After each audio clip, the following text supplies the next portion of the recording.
It's just a baby. It's just a baby. Hello guys, how are we all doing today? Black Girls here. So I haven't been posting about Jake and Rebecca because there hasn't really been anything going on, but Jake was transferred to the Wasco State Prison the other day, and people are saying that he is probably gonna be there for 2 months, and then he is probably gonna be transferred again in a couple months. Now, I don't know how prison work, okay? In my honest opinion, because of his case and how sensitive his case is and how popular his case is, I wouldn't be surprised if there were some prison justice that will happen to him, okay? I don't know. I'm just saying. Rebecca's court date hearing will be on January 21st. This is her felony settlement conference, and then 10 calendar days after her felony settlement conference is her preliminary hearing. This is when they discuss with the judge if there are enough evidence and if there are enough probable cause to continue her case to trial. Okay, they will then be presenting the case to a jury and present all the evidence and present their case to the jury. Now, we don't know what Rebecca's defense will be, right? We don't know yet if she's still sticking to this Ola story. We don't know if she's going with the battered woman. Oh, Jake made me do this, right? Because there is no such thing as the Ola man. Jake admitted to, he pleaded guilty to doing it. He pleaded guilty to unaliving of baby Emmanuel. Okay, so will she turn against Jake, or will Jake be a witness to the DA's office? We will have to wait and see when she takes this to trial, if she takes this to trial, or if she pleads guilty, right? So, now I had some questions that I've been thinking about. Now, one of the questions that popped into my head was that, was Jake and Rebecca ever tested for substances? Because there were some suspicious things that happened that made me wonder if they were tested. Because, to be honest with you, I think there was, but we have no evidence of that, okay? So, this is just me trying to show you guys why I think this. So, if you're not aware of Jake Haro's brother, on May 6th of 2021, he passed away in the same house that Jake and Rebecca are living in. The same house that baby Emmanuel was unalived at. Okay, May 6th of 2021. And people are saying that he either unalived himself in that house or he OD'd on fent. Now, Jake and Rebecca got married in 2021, meaning Rebecca was living in that house at the time, okay? And I think they were questioned, and if he OD'd in that house, that means there was some substances in that house, and there were some substances issues going on in that house. Okay, drugs were involved. The second thing I wanted to mention was about Holly. Jake and Rebecca first started dating. Rebecca came up to Holly and told Holly that she had seen Jake and his sister Sylvia doing white powder substances, okay? Charlie's mom kicked him out of the house one day when she was living over there and stuff. Besides that, we didn't really know too much. I heard someone say that she was doing drugs. I can't say now because I don't even know who Becky is, but I know from before that she was totally against that. Totally against that. Because she had told me one time that she had seen she had seen Jake and his sister Doing doing white some, stuff. yeah, doing some, some stuff that they shouldn't have been doing. And I said, why are you putting up with this? Why? I know you. Why are you putting up with this? And she put up with it with her ex husband for 15 years. Like, The third suspicious scenario I was going to bring up was that the day after baby Emmanuel was reported missing, Jake and Rebecca had to go to the headquarters.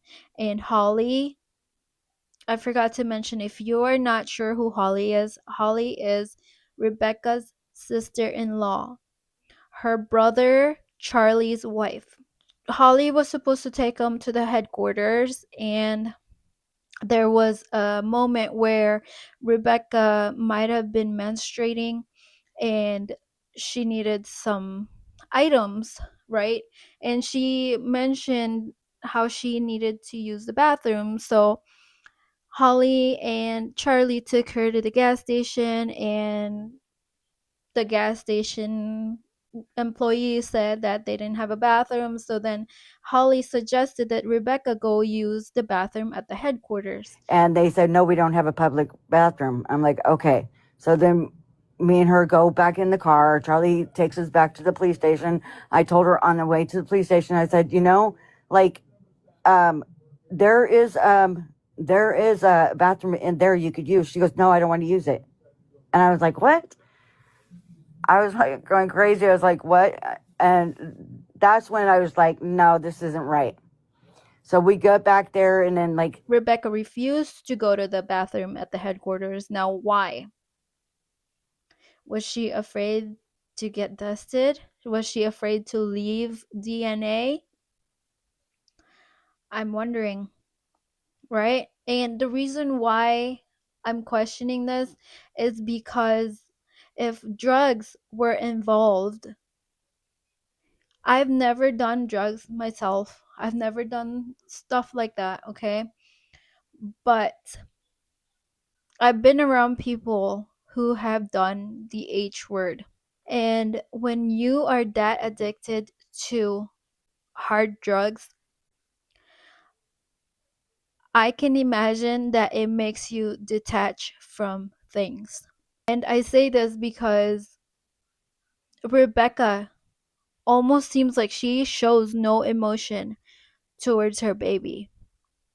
And if drugs were involved, could that have been a reason why she was so detached?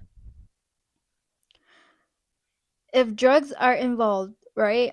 And I'm not saying this for Jake because I think Jake is just sick in the head, okay? I think this maybe makes him act a certain way, aggressive. I don't know how people, like, sometimes people react to certain things a different way, just like alcohol, right?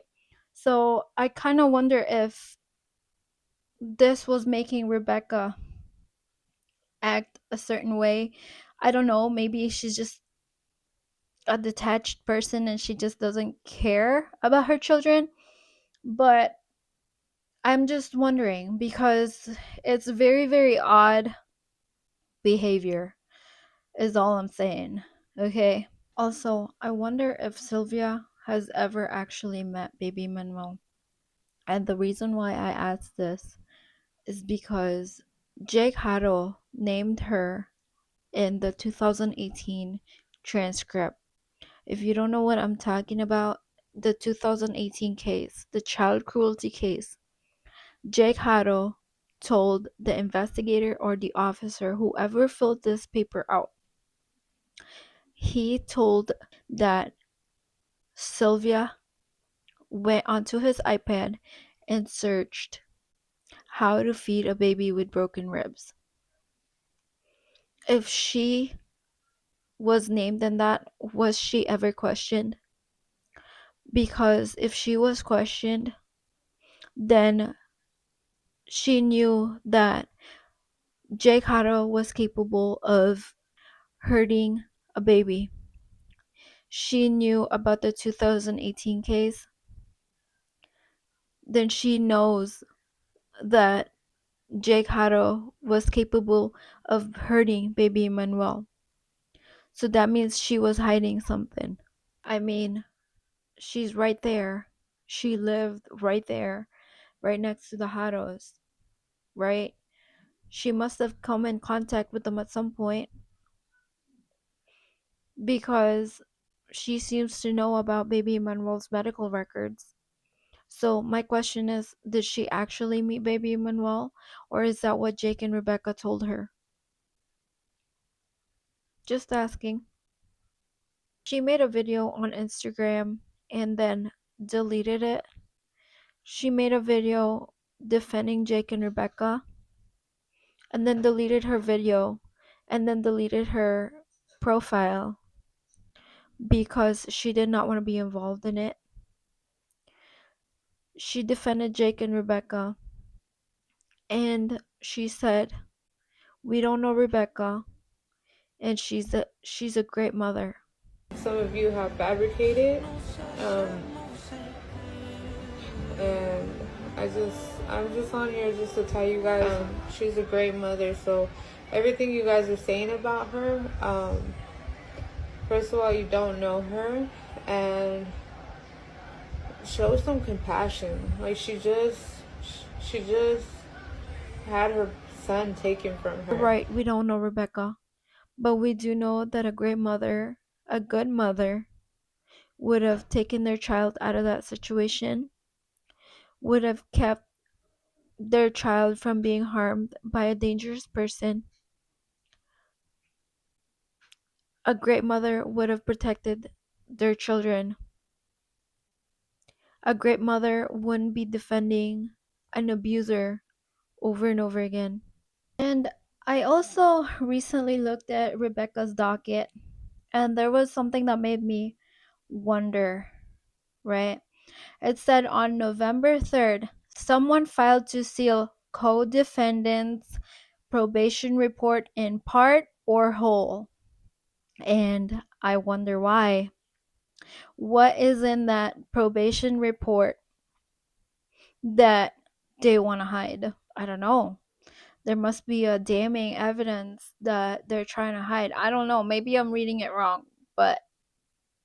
And then another thing was the Loma Linda Hospital, because I wonder if we're gonna look at Promise Faith's injuries and pain and suffering that she went through Jake's abusive behavior, and I wonder if they're gonna take the assessment from the doctor and say, hey, look at what this guy did to his newborn 10-week-old daughter. Because remember, the district attorney believes that baby Emmanuel suffered in his short life. They believe Emmanuel was abused over time, and that's how they think he passed. They think this is the cause of his death. Remember, you guys, there is no body, right? At this point, which makes me believe they are trying to prove what Jake might have done to baby Emmanuel. Promise Faith, and I'm not saying this to be, like that, but Promise Faith would have had the same fate as baby Emmanuel had she not been brought to the hospital.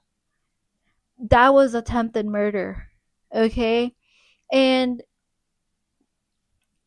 you know what? I think had they not gone on the news and pleaded help from the public, nobody would probably even know baby Emmanuel existed. Nobody would probably even know what happened. And they really thought they were going to get away with everything they did. I'm just saying. Right? So, and baby Emmanuel is still missing, right? And I have to question Riverside County, and I feel like I have a pretty good reason to look at Riverside County sideways, because look at their track record.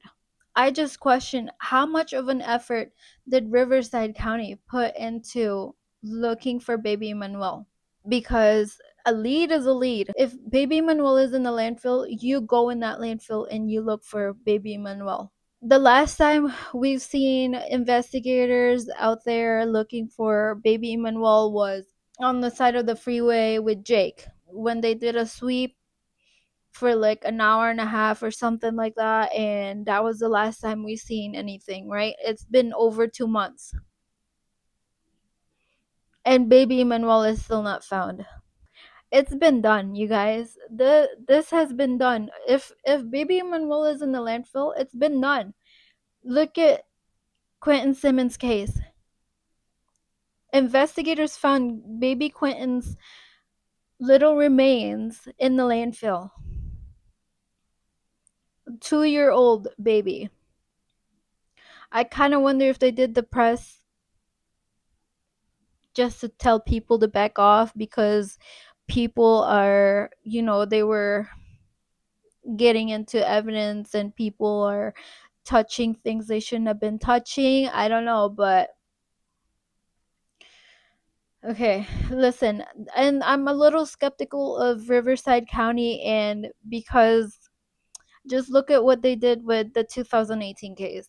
And if you don't know what I'm talking about, it just seems to me that they didn't take the case seriously, okay? And if you don't know what I'm talking about, you can watch my other videos. It's just I'm just wondering. The more time passes, the harder it gets. Okay, and it makes me sad that baby Emmanuel is still out there somewhere. And if Jake really did leave him on that side of the freeway, at that point, I don't know if they'll ever find him. Just being honest. I don't It makes me sad because baby Emmanuel deserves to be put to rest. Now, to Mary's statement.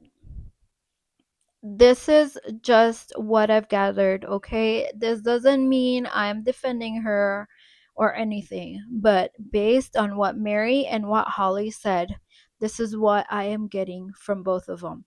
Somewhere around this time, 2019, 2020 to 2021, okay? Jake and Rebecca met, something happened, Jake broke Rebecca's car, Mary didn't like that, and this caused Mary to dislike Jake. Rebecca was living at her house at this time, so after this occurred, Mary kicks out Jake and Rebecca out of her house. Jake and Rebecca moved in together in Jake's stepfather's house. Scott is his name, and that's his property they were living in. The same house where baby Emmanuel passed is his property. They got married in 2021 and they moved in with Rebecca's youngest daughter from the previous marriage. Her name is Irene. They move in with Irene, which caused Rebecca and her family to fight. They got in an argument because Irene wanted to keep living with Mary and Rebecca didn't want that, but Irene wanted to respect her mom, so she went on to live with Rebecca and Jake. 2021, at some point during this time, you guys remember Jake Haro's brother Hector passed in the house. Irene then calls Mary, tells her, hey, I don't like it here. I don't like living here with Jake and Rebecca. So this prompted Mary to call CPS on Jake. According to Mary, social services went to Jake Haro's house. They looked in the fridge. There was food. The house looked beautiful. And according to Mary, CPS failed to mention that Jake Haro had a 2018 case. They failed to mention that Jake Haro had a child cruelty case with his child, Promise Faith. After Mary called CPS, this prompted Jake to isolate Rebecca, and Rebecca cut off communications with her family for 3 or so years. So remember, this must have been in 2021, okay? Now, when CPS went to Jake Haro's home. This was way before baby Emmanuel and Mackenzie were born, right? This is why I believe they were not taken by CPS. Mary did not know that Rebecca was pregnant with Mackenzie and baby Emmanuel.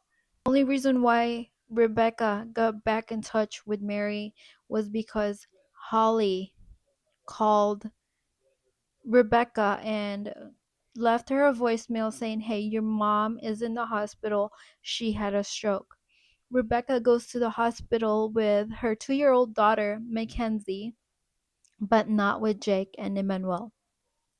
This is when Mary learns about her grandkids, okay? She didn't know prior to this about Mackenzie and Emmanuel's existence.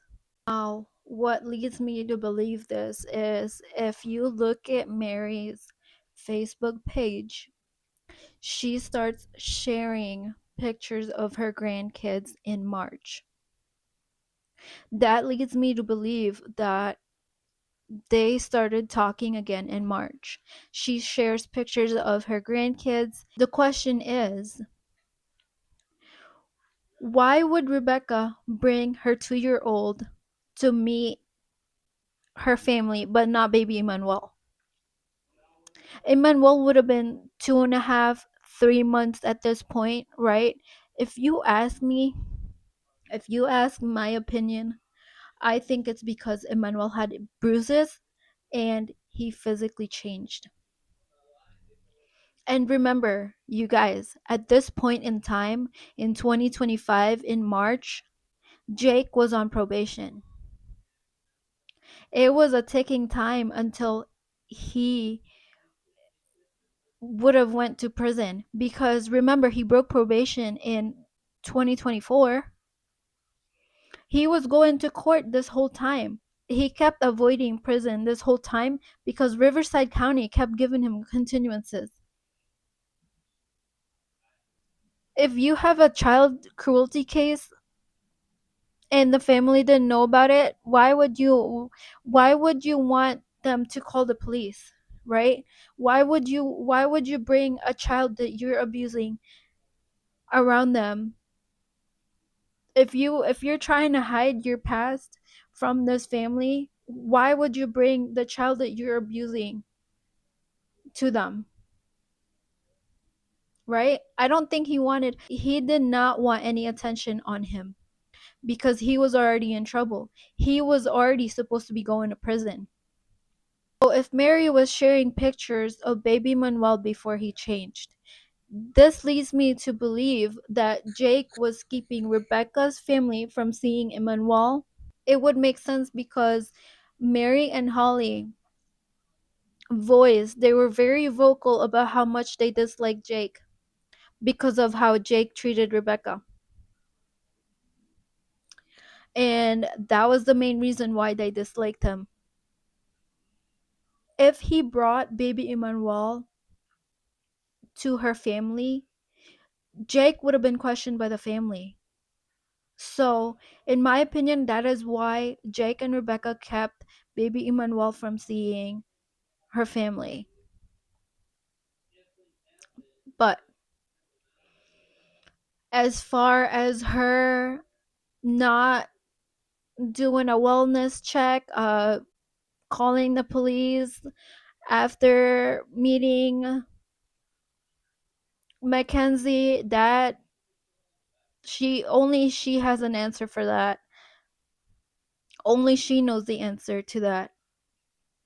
And I believe they were using the excuse that he didn't have shots, and that from what Holly said, Rebecca was telling her family that it's too much to have Mackenzie, the 2-year-old, and baby Emmanuel together. That is why she doesn't bring them together. She was a handful, but she was amazing. And Charlie even asked her, are you sure the baby's even real? Because, like, when are you going to bring him by? And her answer was, oh, it's a handful to have Mackenzie and the baby. And so she always said that she left the baby with Jake, and she brought Mackenzie. And then she would stay for a couple hours, and she couldn't stay past dark because she said she couldn't drive in the dark and stuff. So she would leave, and but she would once marry. I mean, because we didn't talk to Becky for like about a little over 3 years, because Becky and I got into it about Irene, and I'm not going to go into too much details about that one, but like we got into it about Irene, and Irene wanted to stay with us, and she took Irene out of our house, and she took her down with Jake, and she did not want to be there. She did not want to be there with Jake and Becky, you know? But that was her mom, and she loved her mom. But I don't know. Becky wouldn't even come around if I didn't call her. I'm the one that called her and told her, look, your mother is in the hospital. She had a stroke. And then she came, and she didn't even call us and say, hey, I saw your message or anything. She just showed up at the hospital. And that's when we found out she had 2 other kids. We didn't know she had 2 other kids, you know? We were just as shocked that she's like, yeah, I have a baby and a 2-month boy. At the time, I think I want to say he was 2 months. And then Mackenzie and everything. A 2-year-old and a baby is hard, but it's not impossible. It's definitely doable. So I think, in my opinion, they were using that as an excuse. And the fact that she can't drive at night, or they were using the excuse that, oh, he doesn't have shots yet, to keep baby Emmanuel from seeing the family. But what do I know, right? Let's look at baby Emmanuel's before and after pictures, and as to why Jake might have been keeping baby Emmanuel from Rebecca's family. Just a warning, you guys. We all have seen these pictures, but looking at them and talking about them and analyzing them up close is different than just looking at them. Okay, so I want to give a warning because I don't want to upset anybody, and this might cause an emotional response because we all feel very strongly about this case. We have all seen these pictures, but a picture, remember that saying, a picture is worth 1,000 words. And these very little pictures that they shared kind of shows us what baby Emmanuel might have endured and what he might have suffered in a short 7 months. So the pictures that they shared was very telling. I want to show you guys, let's look at how the family described baby Emmanuel.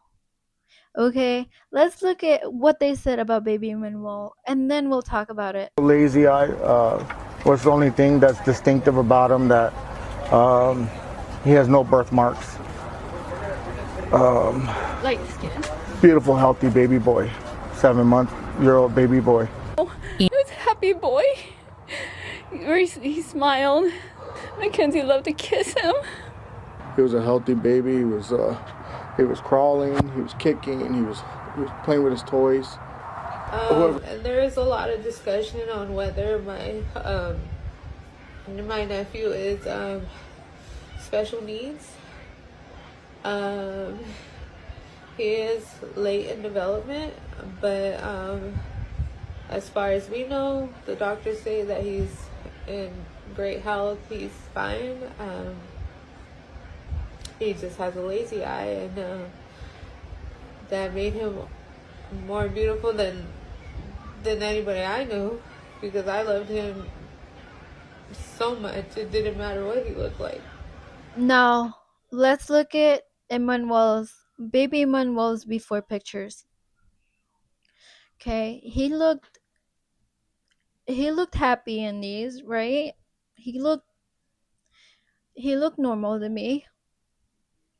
Now, I was kind of looking at his ears and they looked low to me. I don't know if it's just me or I don't know. I'm not sure, but maybe it's just me. But I did notice how low his ears were, but I don't know.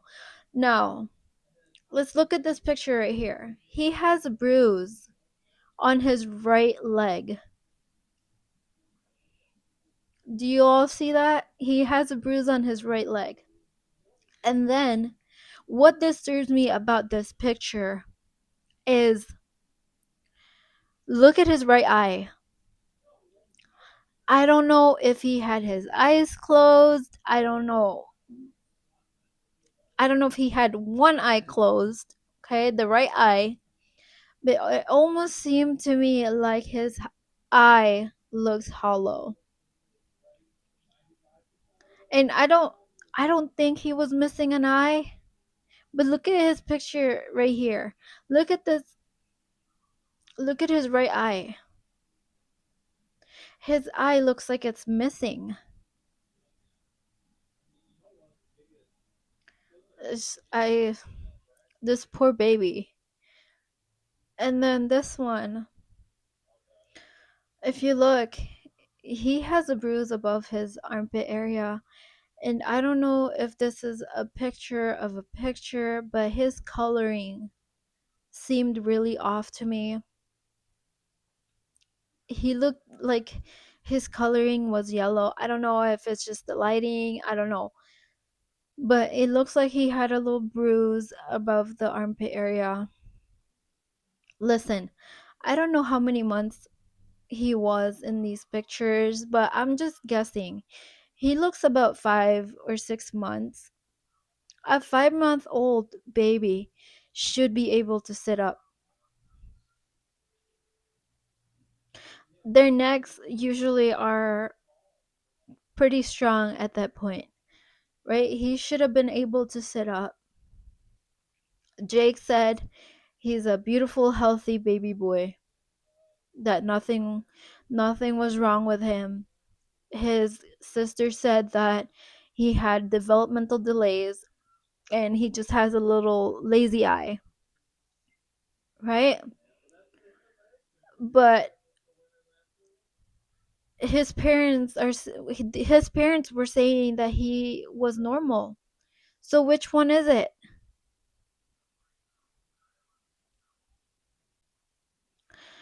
Because it doesn't make any sense to me. And in this picture, I don't want to say it like this, but he looked like he had no hope left in him. Like he looked, these pictures, especially this one and the one in the missing poster, makes me so sad because you can tell the sadness in his eyes. This poor baby went through so much and you can tell. If you don't look at this picture and think that something was going on here, then I don't know what else to say, because they said he was a healthy baby boy and he did normal things. I just don't I don't think he was doing normal things. He did not look like he was able to sit up. I don't think he was able to crawl. I don't know. It didn't look like that. I'm also gonna add a video that I did long time ago when I first started this channel that I was kind of hesitant to post, but I'm gonna add it, you guys. It was something about along the lines that I think somebody edited his photo. But let me know what you guys think about that, okay? Because I did think that somebody did touch up that photo. So let me know what you guys think. Now, if you look at baby Emmanuel's picture, there's a mark on his left eyebrow, and also on his missing picture. I looked at it and it looked like somebody had edited his picture, and I kind of did a negative, and ever since I seen it, I can't like ignore it. So maybe I'll show you guys a video, but if you look at it, it almost seemed like somebody had erased something, and there's also like it looks like a red mark. I don't know if it's just a shadow, but it looks like somebody had messed with the picture. But let me know what you guys think.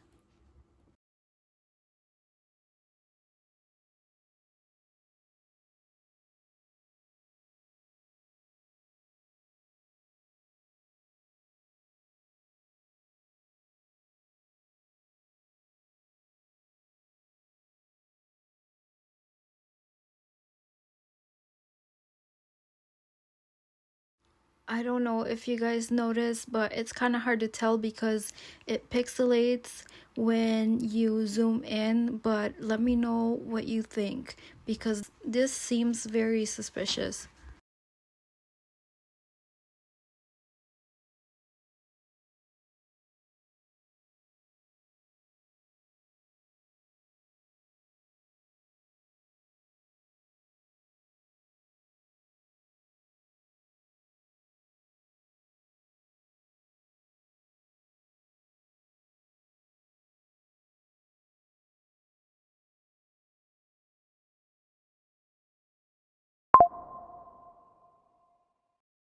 And I apologize, this video is kind of all over the place because I filmed it before and I was like hesitant to post it.